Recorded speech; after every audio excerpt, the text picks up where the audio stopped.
Let's talk about social media presence.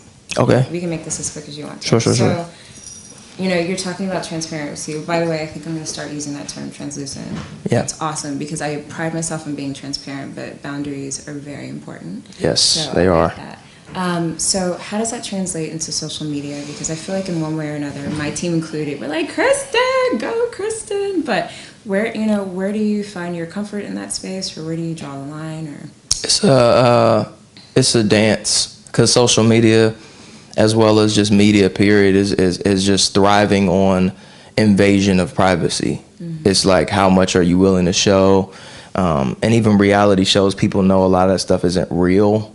So now it's about how authentic of a reality show can you get, right? Like, can you get it, can you really just follow my life? And I think it's overrated, so you have to know how to play to it, but not be consumed by it.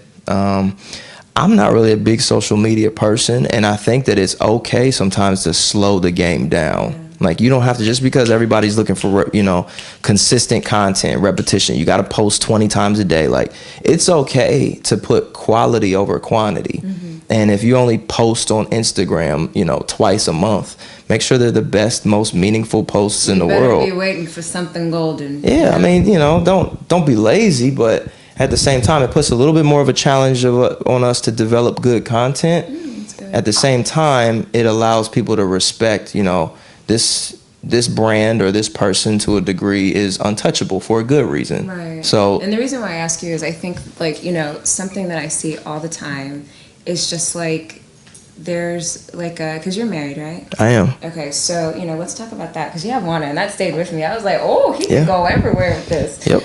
So how does that translate for you? That's really what I'm asking. With people who they don't care, or they didn't take the time to know, or they how do you put those boundaries in place so that it doesn't?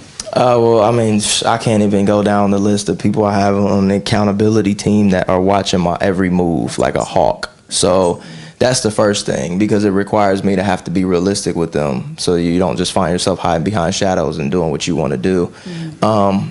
It's just more or less finding a way to stay true to the strategy. If there's no strategy, you're in trouble. My strategy is I like to play on these emotions and exaggerate them so that people can throw the stones and then see that a lot of times they're the exact same person. Yeah.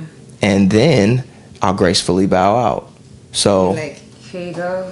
Yeah. Hey, I mean, if anybody followed how I promoted that video, mm-hmm. I didn't. It just came out. I put out an advertisement. I put out a picture on Instagram with me in between two women, and it was all red, and it said "wanna," and then the video was out. And then people were like, "What is that about?" Right, and then it's like, my wife, she's not a big social media person, so she doesn't want to be all on social media. My daughter, I post about her, but sometimes I even pull back on that. And then you let people create their own story. It'll become more deliberate over time. But as for now, I'm letting people focus on the music, and I want them to come up with their own judgment, because I kind of want to see what. I kind of want to see. I'm just as interested. As an artist, I'm sure I'm interesting to people, but to me, I get to watch how they interpret what I do. And it's like, it's interesting how you've come up with that conclusion. And over time, and as I get the platform to explain, it helps clarify that for everybody. So, okay, Christon, we're wrapping this up. This is Chelsea. Have You Heard? Thank you for watching. Thank you, Christon. You're welcome. Goodbye. Thank you.